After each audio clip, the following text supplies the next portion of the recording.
Off top, in 1970, the Oakland A's hired a team astrologer. Play the music. This is the Domonique Foxworth Show.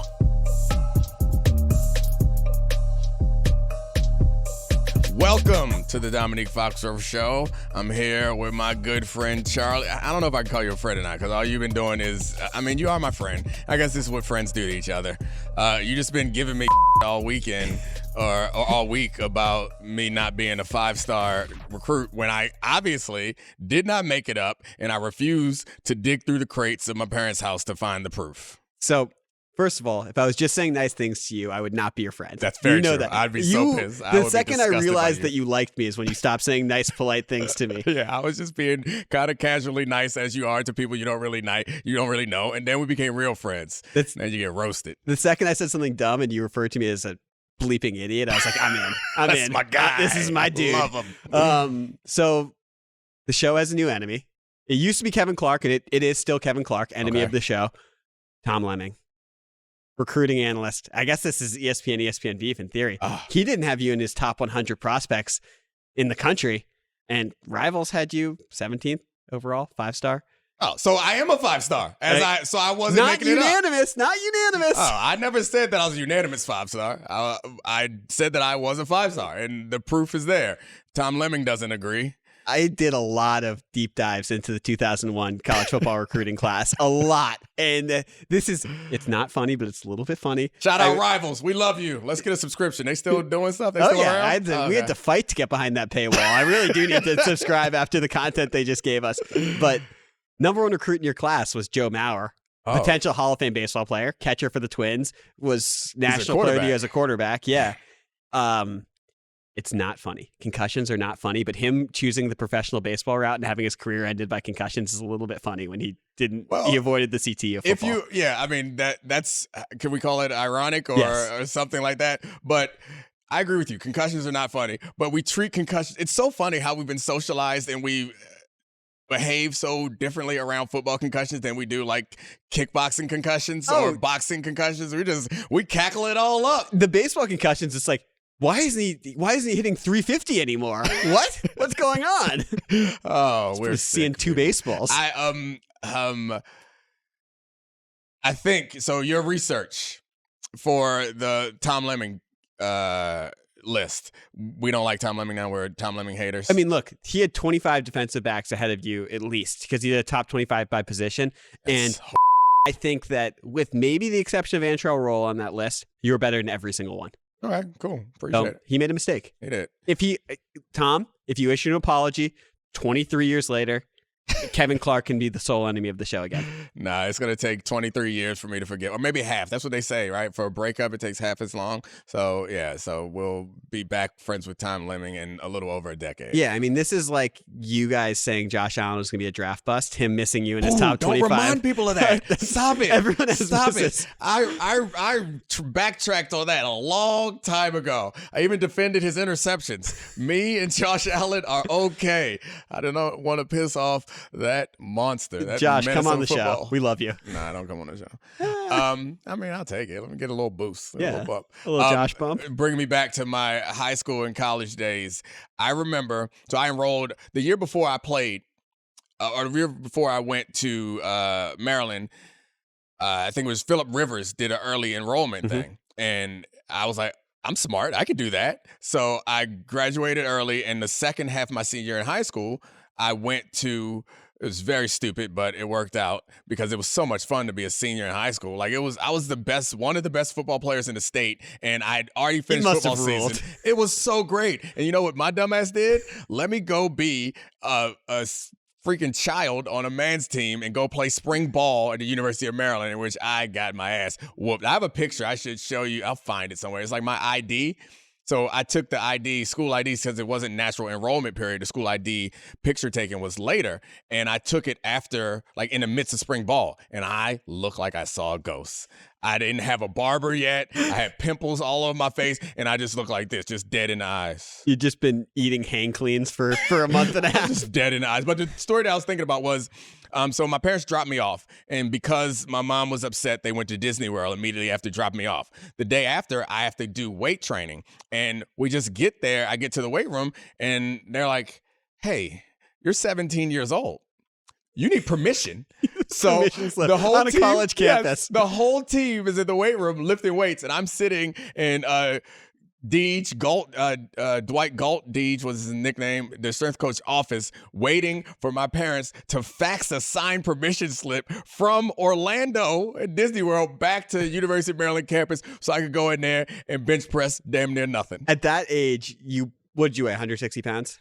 165? Nah, I was 150 something when I showed up there. And it was 2001, so you were probably wearing gigantic clothes. Oh, enormous. Lots of jerseys and lots of huge baggy clothes. So after your permission slip signed, you walked into a weight room of men probably throwing around a ton of weight and probably looked like a child, like a slender man. I've told this story. So we had cut off we all have the same uniform for everything. So we had like the shorts, black shorts that mine were hyper baggy, and we had cut off shirts. Our weightlifting shirts would say like Maryland football, something, blah, blah, blah, blah. And they were all cut off. And I walked in there looking ashamed. But I didn't feel, this might speak to the ego that I had and maybe I still have, but I felt like I belonged, and I've told this story before about Karom Cox. Oh, you tried to fight him, right? Yeah, tried to fight him. So what happened was Karom was one of the starting corners. He was a couple years older than me and had been in the program for a while and was probably 195 corner, like ripped, very muscular dude. And so over the course of a few weeks of me getting comfortable and me actually starting to play well in spring ball, we would have these things that young men do because young men are dumb. You could challenge somebody to like box in the locker room. Locker room boxing. You challenge somebody, and you didn't have to dislike them, or it didn't have to be a reason. But if you did have a beef with somebody, you challenge them. So Karom was one of the starting corners, and I decided that I wasn't gonna like him. We're friends now, and he's coaching maybe at UVA now, but he's a coach.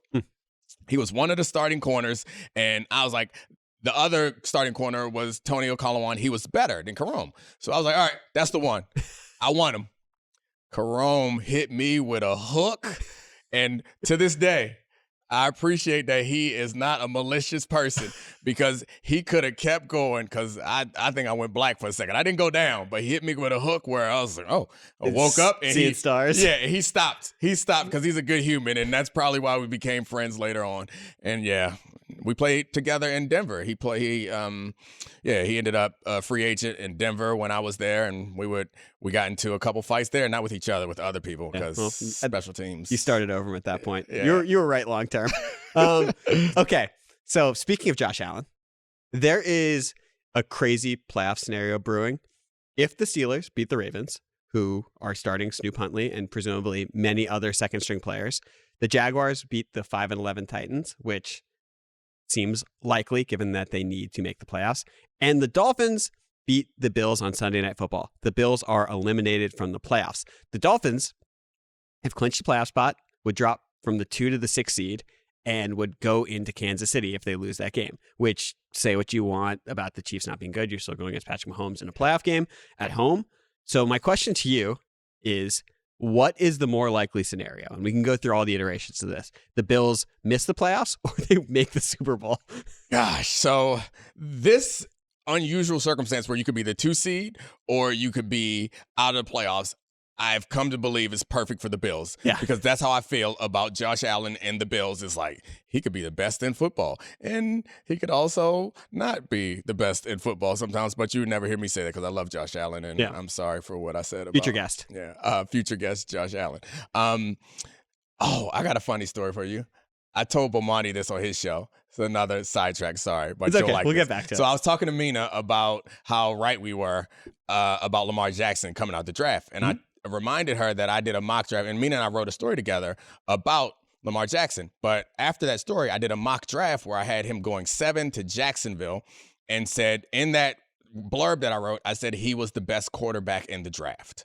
And I was like, that feels good. Let me look this up. I looked up the mock draft and screenshotted the blurb to send it to Mina.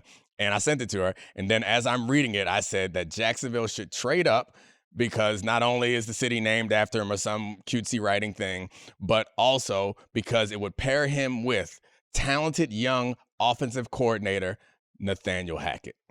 Oof.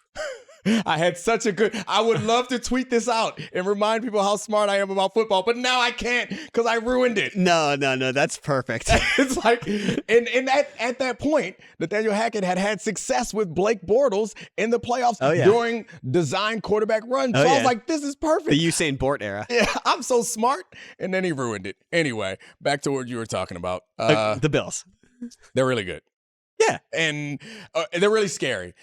I think the answer to your question is, obviously to me, it's miss the playoffs altogether. Seems more likely than to make it to the Super Bowl. Because to make it to the Super Bowl, we would be asking the Bills to do something that we have not seen them do this season, which is be consistent. Yeah. And like be consistently good. And it's injuries, blah, blah, blah, offensive coordinator changes. Like it's 9/11 scandals and midseason 9/11 scandals. Coach, they might not even want there. It seems like a lot to ask for them to go undefeated in the postseason with that roster in those holes, which seems a lot more likely. And if you remember 5, 6, 7 weeks ago, I guess, when this all started, I think their playoff probability was like... I think it went down to 11%. Yeah, I was going to say the teens. It went lower than the teens. It was preteen.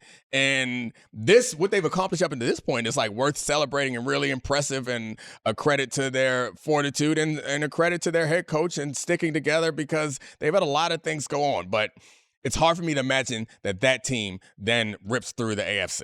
So I respect your analysis. However, they are not missing the postseason. And let me tell you why. Because you can say what you want about the Dolphins dropping to the 6th seed, and it's going to be Sunday Night Football, and there are things that could happen ahead of time. Like this might not even matter. Both teams might be in the playoffs. But if you are the Dolphins, and on this podcast, we do not condone intentionally losing games. We do not condone tanking. We know that there's a culture of winning. But Tyreek Hill has had a high ankle sprain. Jalen Waddle's been banged up all year. Devon Achane is coming back and still trying to get in form for the playoffs from a knee injury. Raheem Mostert has a knee injury. Tua has had so many injuries that the fact that he's been clean this year is he messed up his shoulder last week. And messed up his shoulder. And last week, Mike McDaniel left Bradley Chubb in a game too long. He tore his ACL. And to me, it's not condoning losing, but you are a dumb team and a dumb coach if you leave those guys in the game too long when you have the playoff spot locked in, and there's a chance that it doesn't even matter. Because they should not be scared of playing Kansas City. Right. They are a better football team than the Kansas City Chiefs at this point. And the only way that they're not is if the best player in the NFL, who is not Patrick Mahomes, Tyreek Hill, is out, and those guys are injured. Going to Kansas City. Yeah. I enjoy your pitch. You are doing a good job selling it, because you're leaving out the portions that seem most relevant to this, and leaving out the portions that cut against your argument. That's right. The next step of That's arguing, how you do it. The next step of arguing is you have to present the opposing position and then undercut that in some way, but you can't undercut that. What is the other likely option of who they will play in the playoffs and where? If they were the 2 seed, probably someone from the AFC South. There you go. Yep. They should play harder in this game than any game. So I guess the question question is, they will lose to that team if they get guys injured. Yeah, that's the question is, do you think you have a better chance against Patrick Mahomes in Kansas City off a week of rest, or a better chance against the AFC South at home, having played those guys? Give me that. I would play as hard as I could. I would play as intense in this game if I was the Dolphins. They are not a team they're not a team that I think are so good and so comfortable that it doesn't matter. And if they're playing, if you're playing for seeding or positions, like that seems like a more basketball-y thing to do than football. That's what I was wondering about. It feels way more basketball-y, but I don't get why teams don't jockey for it in the NFL ever. I think it's probably too hard, because the NFL is good about the time windows and stuff, and it's like you can't really think that much about it, and the best thing you can do is go out there and win. I think the obvious answer is that they need to go beat the Bills and get a home playoff game. And also, this doesn't weigh into the fans' calculation, but if you think that the owners have any input on how intense you take this game, home playoff game, I don't know the exact number, but it's probably looking at $10, $12, $13 million to host a home playoff game. So, about that, I have one other follow-up question on the concept of this. If you're the Ravens, because I'm looking at the AFC. I think you could actually make a case that the Bills are the second best team in the AFC. Like, not saying they definitely are. I think there's that tier, but I think like they have been playing that well for the last 5 weeks since their back has been against the wall and the AFC has been so erratic. If you're the Ravens, is that a team where you're just like, and I know they're starting their second string guys, but do you sort of try and intentionally tank that game to knock the Bills out of the playoff? Because that is the type of thing where it's actually a competitive advantage. Right. Yeah. That's a lot of the culture stuff that I talk is influenced by my experience at the Ravens. Mm-hmm. That is not something that anyone there will explicitly do or talk about and would be shunned if they suggested it. But Snoop starting, which is a capable quarterback. They were competitive in the playoffs last year with Snoop, and they won some games with Snoop. So it's a possibility that they could win this game. But yeah, I'm fine with avoiding Josh Allen or making his path as difficult as possible. I don't have any problem with that, especially when you've earned this time off. So I get that for the Ravens. I've been rolling this stat out all since last week and all on Get Up and everywhere I can, and no one really seems to think it's as mind-blowing as I do, but that according to ESPN analytics, you would take the 49ers over the field. There's 61% chance to get to the Super Bowl, 34 to win the Super Bowl. And for the Ravens, it's 52% to get to the Super Bowl and 25% to win the Super Bowl.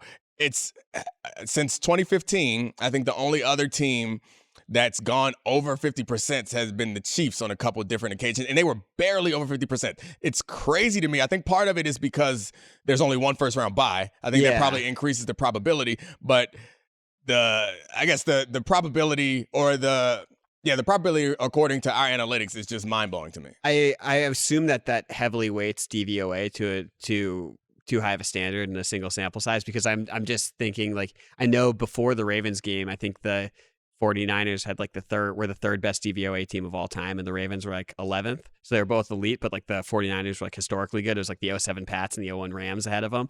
But also, like, those analytics models, they hit the Celtics as a 65% chance to win the title last year. Like, they focus way too hard on. Well, I think you would agree with this. We've had this conversation before that I think playoff basketball is significantly different from regular season basketball. I think to whatever degree NFL playoffs are different from regular season playoffs, I think it's minor. Yeah. Yeah. So I don't know. But it's single elimination, so anything could happen. So, and like to me, that's probably more of the difference is probably more at this point, because those teams are so far ahead of the field analytically. They probably weight the NFC as significantly worse. Right. No. Yeah. I think they weight the NFC as significantly worse. They're not saying that the 49ers are better. They're saying that the 49ers path is easier. I just think it's again, I roll a stat out thinking it's going to blow somebody's mind, and it doesn't blow anybody's mind. Like, the field, they are telling you, the stat nerds are saying, take this team over every other team. Hold on, though. Wouldn't you be shocked if the 49ers don't make the Super Bowl? Barring an injury? An injury. I guess football shocked. I might be football shocked. I wouldn't be genuinely shocked. How many times has a one seed not made it to the Super Bowl? Definitely. Like, it happens. But like, normally there are two good teams in the conference. Yeah.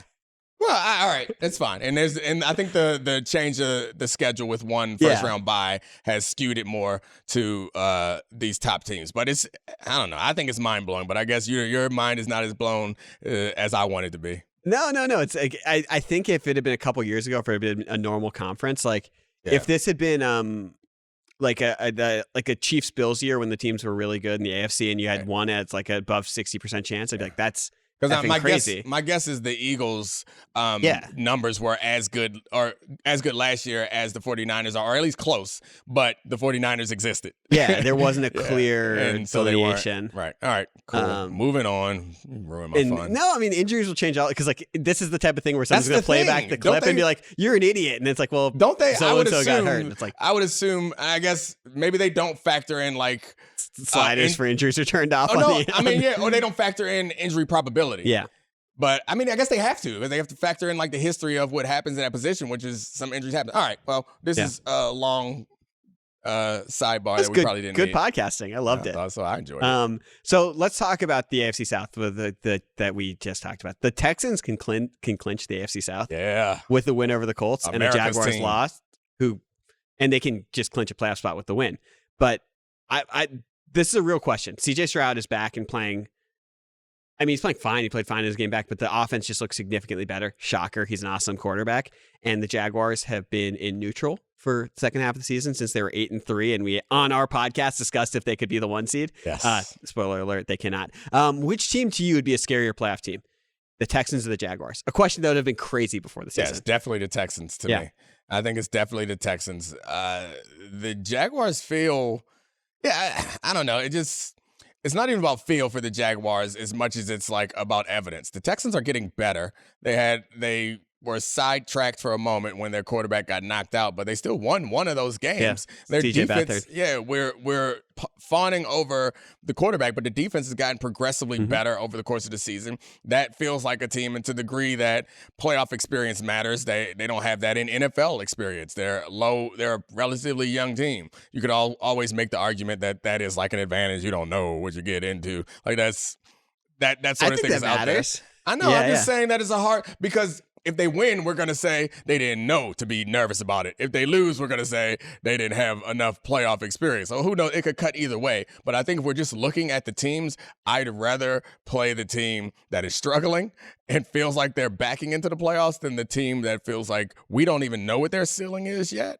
They're still approaching it for their quarterback and for their roster. And I think that's an easy answer to me, which is surprising given what we know, because the Jags were the team that made the great comeback last year in the playoffs. And we were looking at them even before the season started as a legitimate AFC contender. So I think that I'm with you. I think the Texans are the clear answer. And I do think it's about both teams. I think the Texans offense with CJ Stroud. And I know that, like, this is not a slight on the defense where Will Anderson seems to have been a legitimate culture changer. And your guy, Derek Stingley Jr., who you said could be a Hall of Fame cornerback, something happened in the middle of the season and he's turned into like an A1 guy. And that probably goes to D'Amico Ryan's coaching also, as he's just walked in and been excellent. But the Stroud thing is stunning. Like, I think the fact that he is, I don't want to do quarterback tiers, but like, if you're going to go down the best quarterbacks in the playoffs, he is closer to the top than I think a lot of people would realize as a rookie. And he comes in and the offense functions immediately at a really high level. I'm with you in not wanting to do quarterback tiers, but I'm okay with doing quarterback sections or quarterback rooms, because there is a room that CJ Stroud has already shown us that he can get into. And that room is a room that we haven't seen from Brock Purdy yet, despite how good he is. And a lot of quarterbacks, the room is, we down by a bunch of points. Can you bring us back? And CJ can do that. When they know you're going to throw the ball, what are you going to do with that situation? I'm a good person, so I'm not going to make the joke that he's in a different room than Dak Prescott. But well, I did not make that joke. You don't have to. Dak's done it.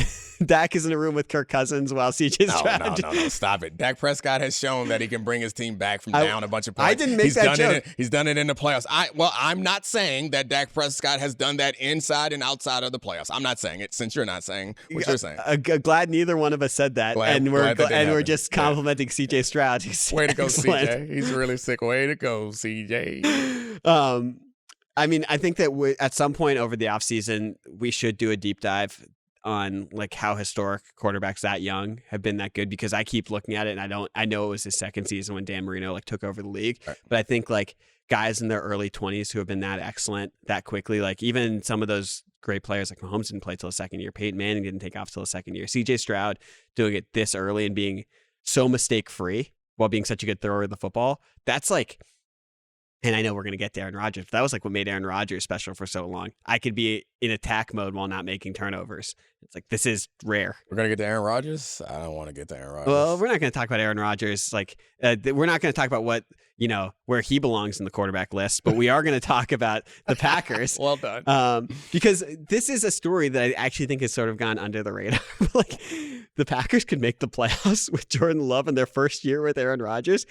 I just want to say, how big of a deal is that? Like, it's an enormous deal. I think anyone who says that the market doesn't matter, I think people have come to accept that was something we used to say like 5-10 years ago. That obviously isn't true. Coming off CJ Stroud, can you imagine if CJ Stroud was doing what he's doing in New York? Crazy. It'd be bananas because he is playing that well. Yeah. But it's for the Texans. And I mean, they're in Houston and they're a And relatively new they're not franchise. the Cowboys. Yeah, and they're not the Cowboys. So the market size matters and the team matters. In relation to the Green Bay Packers, I think that although they're a big name team, I think Love starting out poorly took our eyes off of it. But the big picture idea about them, even though it's not 100% certain that Love is like going to be in their future franchise quarterback long term, they already have won. Mm-hmm. They're competitive now. They got Love another year to see what they got out of him on a reasonable deal. Very They signed him. reasonable deal. Yeah. It's like in the teens. Yeah. They signed him to an extension this offseason. And the Packers won this deal as soon as Aaron Rodgers got hurt. And whether he would have gotten hurt here or there, it doesn't matter. What the Jets received, what they thought they were receiving was a ticket to the Super Bowl. Yeah. What they got was not that at all. And the Packers have seemed to I don't know the inside of the culture of that organization that well, but it seems like the results suggest that they're doing something right consistently. Even though they don't know how to play well on defense, they seem to understand how to build a team to maintain competitiveness in their division. I think this has been, I'm totally with you. And just to build off of that, we don't know where Jordan Love falls in like the franchise quarterback things, the roadmap that we talked about earlier this year, where he went from mystery box to who knows what he is now. But like since week 11, 16 touchdowns, 1 interception. In the draft arsenal that the Packers have, they have their first, 2 2s, 2 3s, and 2 4s in the upcoming draft. They have 2 good young tight ends who are it's a hard position to be awesome at immediately, and it's becoming one of the deeper positions of the league. We know how valuable it is to have 2 of them. Rodgers was upset with the front office for not drafting receiver help in the first round and drafting other positions, drafting even Jordan Love. But let's look at what they have. Christian Watson, Jaden Reed, who's like a Debo Light, Dontavian Wicks. That's not even talking about Romeo Dobbs. And basically since then, since those guys have started developing, which, by the way, not shocking, incredibly young players take at least half a season to develop. Jordan Love has looked like elite. And those are all the things that Aaron Rodgers wanted, but seem to prevent the Packers from actually having and developing. It's interesting because the Aaron Rodgers thing, I think, is less about he can't argue, and I don't think he ever did really argue that he didn't have the support that he needed. He argued, or the argument was made for him that they didn't use high picks to get receivers. But he always had Devontae. He always had a great offensive line, which I think is more predictive than just about anything. Is you can see, like, Jared Goff's a great example. If you can keep pressure off of Jared Goff, he's very good. Yeah. Aaron Rodgers doesn't need that much protection, but if you can give him that much protection, he can win you back-to-back MVPs and have you in the conference championship. Yeah, but he also wanted to have Alan Lazard and Randall Cobb and MVS and Dalvin, and demanded Dalvin Cook on the Jets. Like, so much of this, all of this stuff, it was his own destructive tendencies. Like,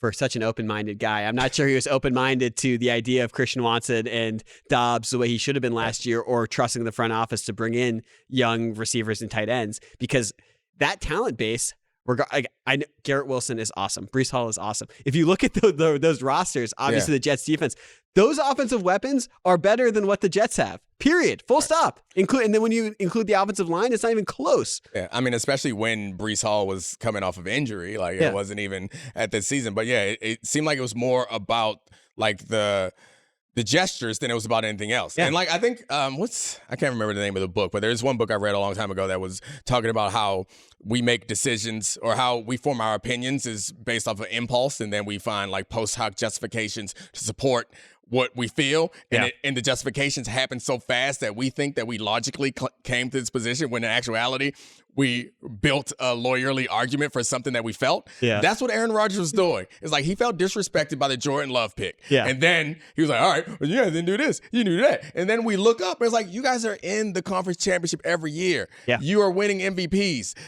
They are doing something right. So while I always argue for player empowerment, and I will defend players who try to force their front offices to do stuff, It's only the players who are front offices are failing them. Like LeBron forcing his way to Miami.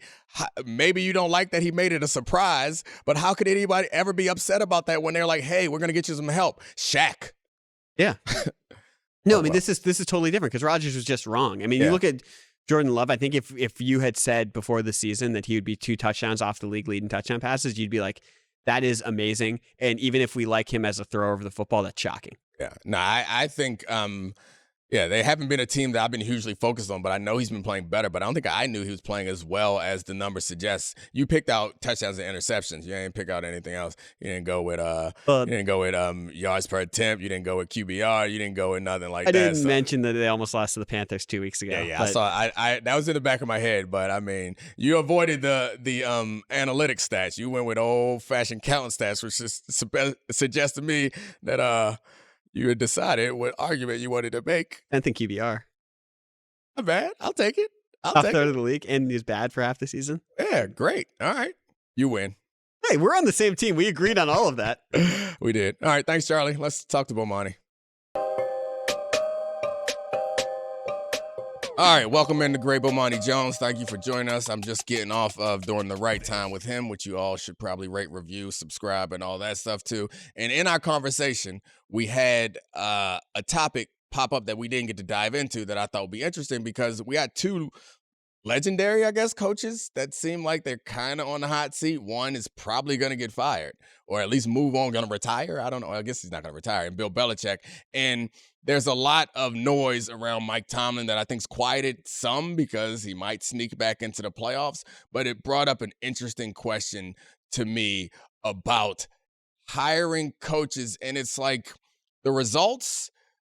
And it's not results versus process, because I think a lot of people like to put those against each other, but it's results over, for lack of a better term, like just knowing that can coach, and do you move on from that? So I'd like to hear, I think the Tomlin conversation or the Tomlin question is probably easier than the Belichick, but where do you fall on either of those guys? All right, so the thing with Belichick, I think we have to keep in mind is, so I look at the San Antonio Spurs and I see Bill by the way, Greg Popovich is living the exact same life as Bill Belichick is right now, and nobody's talking about it. They're the worst team in the NBA, and they've been sorry for 4 straight years, and there's no defending the sorry that they've been. I at least have seen Bill Belichick's team be good in the last 3 years. I saw them make the playoffs 2 seasons ago, right? But part of why Popovich could kick it like he kicked it when they were winning was he had a superstar that was willing to put up with it. Like I seen something once in some interview, I can't remember some story about Popovich, but he made a very important point that no matter who you were and no matter how Popovich talked to you, you had to take it if he was also going to Tim Duncan. And Tim Duncan was going to take it and keep it going. That was the thing about Tom Brady with the Patriots was Belichick could kick it like he kicked it, and Tom Brady went along with it, which then meant everybody else had to go along with it. There ain't no Tom Brady there now to go for it. So I wonder how well, unless he's willing to make an alteration in his entire get down, I don't know if he can still be the coach. To me, it's not a matter of whether he forgot about the football stuff, but it's dealing with the people stuff in order to make that happen. With Tomlin, who's winning with the quarterbacks they've had the last 5 years? Like, I'm trying to figure out realistically what people think the Steelers are supposed to be, given that they've blown this quarterback thing. Yeah, and I think so. There's a couple things. The Popovich thing is another question altogether in that it's a culture question to me and one of the arguments that I make against tanking generally, and you hate tanking too for this reason and many others, but don't become professional losers.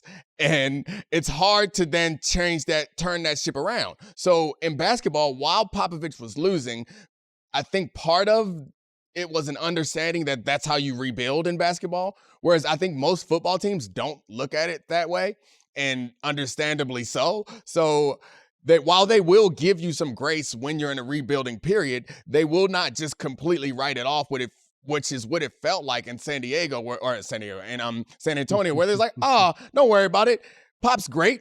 We just got to get some more players in here. Oh, and then when Wemby was available, then everybody's like, oh, you're doing a good job. Lose it all up. Now Wemby's here. You got him. You trying to coach him in slowly or whatever. Y'all need to be more respectable than this if you got one of these guys. They got the worst point differential in the NBA, which is a way of saying they're the worst team in the NBA, but that's what the Patriots are. Like, the Patriots are basically kicking it the same way in the NFL. There's no excuse for them to be as bad as they are. Now, you can make the argument, I think it's a fair one, well, maybe you just take personnel control away from Bill Belichick and it goes from there. By the way, the last time a team made that decision, that's when the Browns hired Ozzie Newsome and then became the Ravens, and then it became the beginning of whatever everything else was that came after that. But maybe that's the call, but I want to say 1985 was the last good year the Dallas Cowboys had with Tom Landry. 86, 87, 88, they were bums. He never coached again. It wasn't because Tom Landry didn't know nothing about football no more, right? It's not that he just forgot how you do this, but it just might be time is up for you at that point. Because if you bring Bill Belichick into your new team, you got to turn everything over to him in a way that his last team said wasn't a good idea. So what do you do? I think it's unrealistic to expect Bill Belichick to give up the decision-making power he has in the front office, not only because of his ego and what he's accomplished and how, if I was Bill Belichick, and if anybody was Bill Belichick, I'd say, get out of my office with that. I got 6 Super Bowls and you expect me to hand this over, but also because he's become such an important part and such a fulcrum to that whole organization that it seems impossible to now we got to go through this guy. It just seems unfeasible as a way to do it. So if you're going to move on, they have to move on from him. I'm less likely to move on because I know he's a good coach. And maybe that's just me being a little bit scared, but chances that you're going to get a good coach the next time are very low. You're probably going to get a bad coach. You're probably going to get a few bad coaches before you find, if you ever find, another good coach. And that's what takes me over to the Tomlin stuff. And I think most people who are arguing against Tomlin is they haven't had any playoff success in recent years. And also, your point about the quarterbacks is also about the offense. And he's hired these trash coordinators that no one else seemed to want. And while he is overachieving for that team, if you're not winning championships, what are we doing here? I think is what they would say. But on both of those teams, again, what are you realistically winning with Mac Jones, the ghost of Ben Roethlisberger, Kenny Pickett, Mason Rudolph, Duck Hodges, right? Like, I don't know what winning either of these teams are supposed to do. The ghost of Cam Newton, we talked about that. I just don't know what winning you're supposed to do with any of those teams that we just laid out as being there. I don't know what best case scenario was for any of those teams. Is there? So I think the argument for moving on from either of them, because there would be a bidding war, I guess, if either of them became available for teams to hire them. And nobody in the fan base or in the coaching staff or in the front office or in the ownership suites would say that these guys are currently bad coaches. So the argument for moving on from them is like, we just got to get a fresh start. Which always feels like, while I know it to be something that's probably true, it just always feels like a bad idea. And I mean, unless it's something toxic, right? Yeah. Like Philadelphia did that with Andy Reid. I would argue it turned out to be a good idea, even if the Chip Kelly thing had ups and downs. It was time for both of them to move on, and I think it wound up being okay after they did that. Like, sometimes that is the case. Like, it's just time to bring in somebody new. But it does help if it's time to bring in somebody new is with a plan for who the somebody new is, right? Like it's not just we moving on. It's we got to do this, but wait till you see how I flip it. Yeah, Chip Kelly is a good flip. Gerard Mayo, we'll see. That's who everyone keeps saying. And he better run from that job. He better not take that. Oh boy, don't do that. Don't. Oh no, baby, no. I understand. It's right there. You may think you ain't never gonna get no other chance. All those things are possible. The 10-foot pole. Oh no, following a legend. And oh no, whoa, I can't. Oh hell no, no. Oh no! You be better off following Nick Saban. Hell no! Don't do this. That's another one. Sir. You said on your show that I was surprised by it, that you thought Nick Saban's not coming back. No, I just think if I were him, I wouldn't come back. Like, I'm old. I have to tell you, I have to do this right fast. I'm sorry. I see you change the direction of this. I have to do this right fast, and this is something that everybody needs to understand. Right? You'll always hear about how bad Pete Carroll was when he was the coach of the Patriots. He had like 1 year with the Jets before they fired him. People act like he was such a washout with the Patriots. His record in those years with the Patriots was 10-6, 9-7, and 8-8, and they fired him. Okay? I'm just saying all that to say, Gerard Mayo, you don't want these problems, dog. You don't want to do it. The Gerard Mayo situation is like, it's the same to me as what you're alluding to with the college situation is it worth it? Because the college job is different. I guess there is an amount of money where I would be interested in being a college football coach. I'd be ridiculous to say that there isn't. But it's higher than what you think I'm probably worth, because the idea that you gotta be perpetually recruiting not only the kids in high school, but the dudes on your roster. Mm-hmm. Like, we often say that being a coach is like being a CEO. I don't know if that's true, but it sounds like in college, being a coach ain't about being a coach anymore. You're doing very little coaching. I hear you, but what I'm saying about Mayo also is this. You think they're going to give him any power? Like, you're going to bring this dude in, I guess he's in his late 30s, right? And after you've had the guy who had all the power in the world, the new regime is going to give very little power to the head coach. If he's under the circumstances they got a dude, and I don't think he doesn't have a great deal of leverage. Like, it wouldn't be like if they hired D'Amico Ryans, who had a great deal of leverage, because there would be a lot of people that wanted to hire him. Only people really be talking about hiring Gerard Mayo was them. Brother.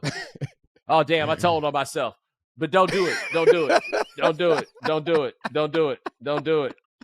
You're right. I think that Jonathan Kraft, who was probably running more and more of the Patriots these days, his entire adult life has been with Bill Belichick having all the power and control inside that organization. I don't think that they're going to hand it off to Gerard Mayo. And lots of people think Hell no, they're not going to hand it off to Gerard Mayo. Hell no, they're not going to do that. Oh, gosh. I don't want to. Your goddamn mind. Gerard, no. Like, that's what I'm saying. I hope he know this. Don't do it, man. It's one of those things where it's like when people, I don't want to name anybody in particular, but it's a cash grab. I feel you. What's the guy that was in Houston for a hot second?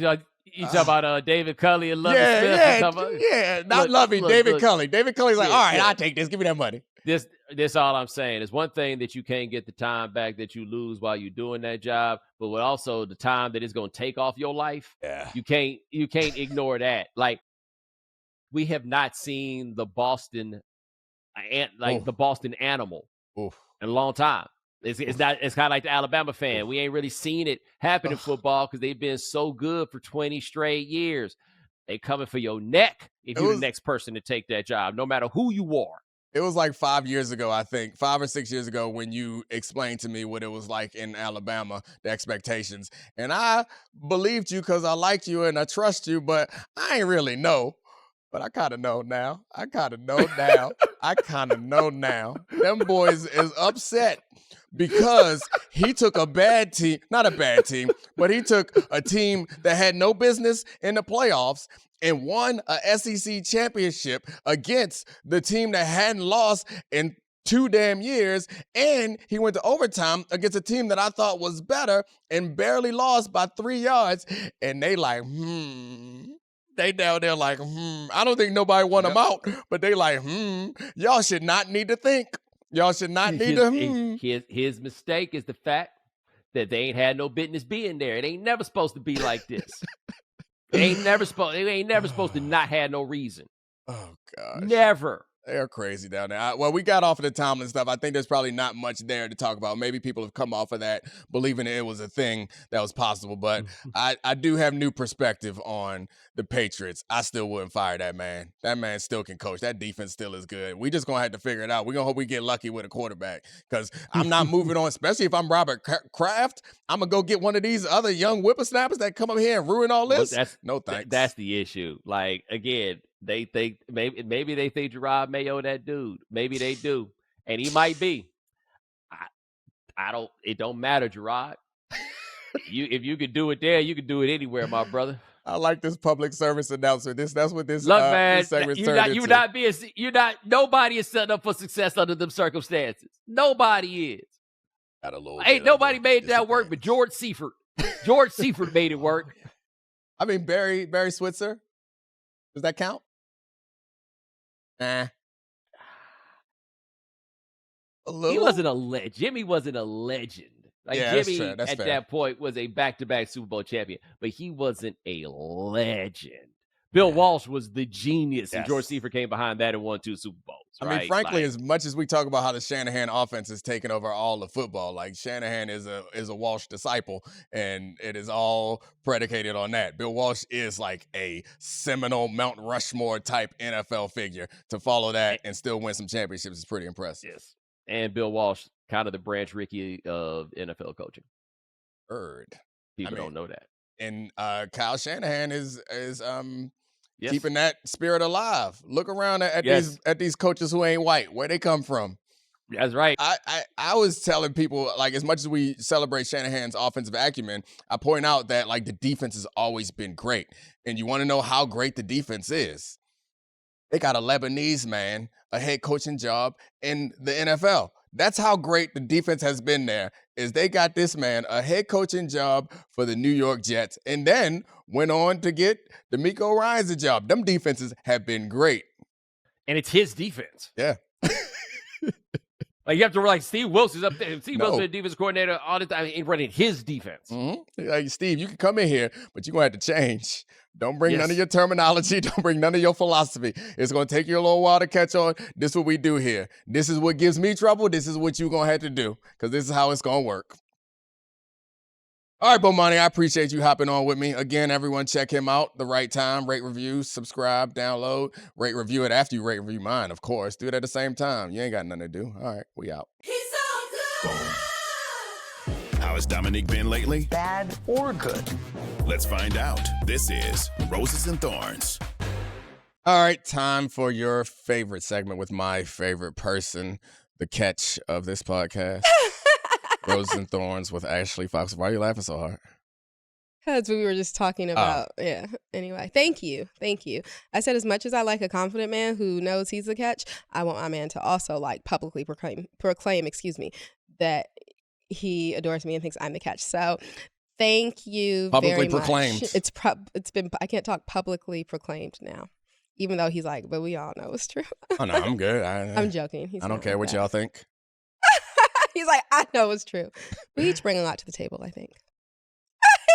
What? What's so funny? I'm agreeing with you. His facial The whole expression, table for is- people who did not see his facial expression, it was like, I'm going to let you say that, but Oh, no, okay. I agree with you. The table is a cornucopia of things that have been brought by both of us, so I appreciate it. I think that a lot of what I now bring, a lot of things that people think that I bring to the table now, I would not have been able to acquire without having met you. So I think, yeah, you bring a lot to the table. So Thank I think you. that's a fair thing to say about it. I mean, and also, like, I don't know, maybe it's because we've been married long enough or because we're both more secure. Not that we don't have insecurities, but I don't know. I don't do too much comparing. Like, That's at this good. point, it's like, why we... He used to be real quantitative, y'all. He used to be like, whoa, my bucket's a bit fuller. No. So I'm really happy that we don't do that anymore. Oh, yeah. I had to stop being quantitative because we couldn't make it if I had to count all the money that was being spent. If that was the concern, then There are other obviously- things we could be quantitative about. Yeah, I know. I'm saying when you said quantitative, it made me think about money. And it's like, yeah.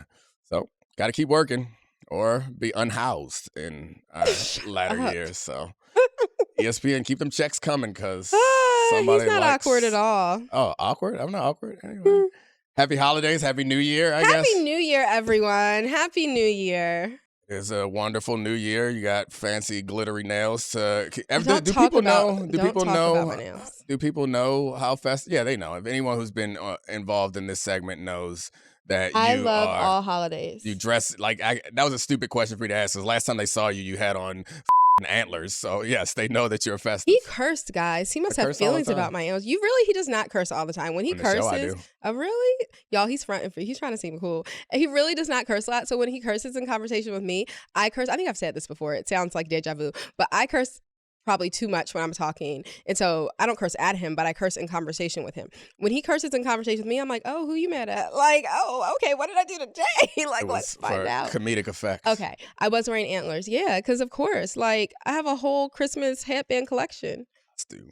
Yes. And they're not like they're from H&M. Like, not Party City. They're like a little bit more, less costuming, more fashion than Party City. They're H&M children's department level. Luckily, my hair's not too big. I can get them on. Yes. Getting the house back, which is nice. I like that. Getting the house back from what? From the Christmas. Okay, yeah, I knew that's what he meant. And I'm like, I was like, he could mean, I'll give him the benefit of the doubt. Maybe he means from like construction. Oh, yeah, we're getting the house back from that too. But from Christmas, I know. Look, we still have, happy 12th day of Christmas, actually, as this comes out tomorrow. We still have our big Christmas tree up. We had to take the live one down because it was very dry. And as much as I'm festive, I'm more anxious. And I was like, nah, we're not going to have, we didn't even have the lights on Christmas. I was like, I'm not burning down my house. Caught on fire. I know. Everybody was safe though, which is nice. I know. That was so sad. Was it a Christmas tree? I don't know. When you said it, it's like, yeah, no. But I mean, Christmas tree fires, they happen more in January than they do in December. So if you have a live tree, honestly, guys, it's probably stopped drinking its water. Undecorate it. Put it out. But I also just want to because I'm not doing dry January. Maybe I'm like a dampish January. I want to have cocktails by the tree and play a Christmas music, not on the house speakers, but from my phone, and still take in the joy of the season. I think I'm gonna do a dry January. I've just decided. I've been on the fence. I haven't had anything to drink since this month. So dry January. It is declared. Oh no. It is declared. What do you mean? Oh no, you're supposed. Alone. It's about healthy. I'm being healthy. Can we just be damp together? No, you can be damp. I'm gonna be dry. No liquor this January. You don't have to join me. I'm not. I'm just saying. Hearing you say it made me think it was a good idea. He is so competitive. So he heard me say, I'm going to do a damp January. He was like, I'm going to one up you. I'm going to do a dry January. He is so. It's not about competition. This is why Avery wants health. to do club track. Yeah, because she heard someone else say, oh, I did club track and it was really exhausting and hard. She's like, sign me up. Where you do that at? Let me show you I can do this without being exhausted or tired or. When the positive things, or I guess maybe you would argue are negative, but when I see them in my kids, it's nice. I'm happy that Avery's a killer. Sometimes you got to kill. She is. Sometimes you got to. Sometimes you got to elbow a 12-year-old girl in the face because she tried to take your rebound. It has to be done. Yeah. Sometimes when somebody say that this is really hard, you got to do it. It may be hard for you, but it's not for me. Get him, Ave. So, dry January. You know what? Here's why I don't believe in it. Because it's kind of like a New Year's resolution. And I don't believe in those either. But I kind of also do have New Year's resolutions. This is absurd. Other than dry January, do you have any New Year's resolutions? No, not really. Nah. I mean, how do you improve upon perfection? I don't know. By having a dry January. So you can be more yourself, less affected by the drugs. My resolution is to be more yourself. Just be more me. Yeah. What's your resolution? So guys, he does or doesn't think he's the catch in this marriage. I don't. I realized the moments where I felt it most and where I felt most happy were where I was just home with our kids, cooking dinner or inviting just your parents over or my parents, small. We didn't have a big holiday party this year like we do. And I think that I want to, and when I talk to the kids, of course, Declan's gifts, but then what makes Christmas special? What makes why do we love the holidays? When our family, I think the kids, they generally love the holidays and typically I do too. They're really it's just these times with family. So that's your resolution, is to do more hibernating type of activities with the family? But I'm not calling it a resolution because I don't believe in those. Yeah. What are you calling it? It's just something I want to do. All right, cool, yeah. I mean, I think it's fine to adjust your life. Using the New Year as a benchmark is something that people like to do, but it doesn't matter. I think all throughout the year you add something new. I've been wanting to be more organized for a long time, but I just can't bring myself to do it. They're offering a service, which I helped women, the organizers were at our house. Uh-huh. And I was like, you guys should have a subscription service. It's not just a few hours a month, at a discount, that you. Are they available? And they offered it. They just offered it yesterday, but it was based on my suggestion. Sign me up. And every 2 weeks they're going to come for 3 hours. I will appreciate about our new at-home life is I'm not I get dressed up and we go out on dates and stuff and it's fine, but. I'm not gonna miss it. That's all. I know. I'm not gonna miss it. Well, we went out on New Year's Eve, just kind of I didn't think we could because one, our kids would be around, and two, he had to record Sunday evening. So we had to record Christmas Eve and New Year's Eve. But on New Year's Eve, they ended up being able to record a little bit earlier, so we were still able to go out. And we went out somewhere that you didn't need a reservation at, a lounge, a steakhouse lounge. And it was fine, but then I came home and I was like, remind me next time, we could have just ordered a steak and stay home. Steaks don't get delivered that well, and I really wanted a steak, and I've been cooking. We did have one date during this time, though. And it was chill. I was wearing pajama pants. It was a surprising date. I didn't expect it was. I booked it. It was a free date at the library. I told him I was like, I booked it as a free date. And it was. I made a donation though. I appreciate that. Damn, almost got away $25. without spending. That's a reasonable date. I like it. So it's surprising that you chose it. It was improv, and you were really good at it. It was like a free improv class, and you dominated the improv. At the end, there was a final game, and no one could beat you. And I thought I wouldn't be good at it, so I did make myself a drink, which is why I can't do dry January. It powers my my ability to do improv before we went. And it was really fun. Yeah, it was cool. I liked it. One thing that was funny to me, though, there was, so let's say it was maybe like 16 people, 15, 16 people. It was like in the room, the activity room of the library. And about half the people were Black. Maybe a little bit more than half the people were Black. Let's say 9 people were Black there. So in some of the activities, you had to choose somebody. You would have to, and a lot of the initial ones, you had to like bounce something to someone else, right? Once it got to a Black person, it didn't get away from the Black people until every Black person. And it almost felt awkward, but it was like, no, I'm choosing music. And music chose Holiday. These are people's names. And Holiday chose Phoenix. And Phoenix chose Dominique. And Dominique chose Greg. And then Greg's like, okay, there are no more Black people. Here you go, Lucas. It's your turn. But like every single time we chose each other, Lucas. And I think it's just like, you choose people. Was it conscious or was it? Oh yeah, I guess that's the question. Do you think it was conscious or do you think it was just like? So I don't know. Every time I did it, I was early on. So in the beginning, I can say from my experience, it was not conscious. But if I had been the last person or the second to last Black person chosen, there was one Black person left, I wouldn't want to be the one that didn't choose my sister or brother and send it over to Lucas. Did you think you were the only one that noticed this? Do you think the white people? I guess the question is, do you think the white people noticed that? I don't know what white people notice. Once we give it to them, we ain't never gonna get it back. I do not know what white people noticed, but I don't see how they didn't. Because every single time, like, and it wasn't like cultural references that were being made. No, like there was no reason other than I see you. Like, and I think so often being Black, at least growing up, like I always tell my kids that like how like when I'm in our like kind of predominantly white neighborhood, but we're in DC, so even in the whitest neighborhood, there are plenty of Black people, right? And so I'll like wave, like, or just smile or nod my head when I see other Black people. And they notice that I didn't necessarily do that with white people. I'm like, oh, I don't know. Like, it's like a recognition thing. It's like, even in this environment, I see you, you see me. Like I can't not do that and be that way. But it was unconscious for you. So I think it was unconscious for me. But once I started noticing it, I'd be looking. I'd be like, I'm not gonna be the first one. I'm like, you better not give it back. We got this now. We're getting close to hiring and firing season for coaches. And it's funny that you bring that up because I think that's like same thing. The argument is I don't know if you hire people that look like you or you hire people that make you feel comfortable. And I think oftentimes race you make yourself feel comfortable. Yeah, race is a. Like, I love people who look like me. It's funny that this now has become a justification for the bias hiring in the NFL. I know, but it's like, when, no offense, but this improv game, when you're out and you want to wave to someone on the street, like if you're not the person in power, it doesn't have like the negative effect. Like at our kids' elementary school. The reason why I think that unconsciously or consciously people made the decisions that they made in that improv, or the reason why consciously or unconsciously that you're waving at people. And I've mentioned this before, that like when you are in a even more white environment, like if I'm in an all Black environment, then like acknowledging the Black people seems too much. Yeah, you're not going to get tired. I mean, it seems unnecessary. And I mentioned before we were in Aspen, and I was surprised where I gave a head nod to a guy who was like baffled. Like, no, this is what we do. Like we the only ones here, and I don't know if it's messaging to them that I don't know exactly what it's messaging. It's more than like, I see you, hey, and if go down, I got your back. See, here's where we're different. I don't think it means if go down, I got your back. I'm not fighting, but you actually, I think, really, like, he says that, and I think he really feels it. No, I don't sincerely believe that. I think that if goes down, it means like if something happens, like not necessarily an altercation or physical, but like, I don't know. There's a fire, you're going back in for him. No, maybe. No, but it's if.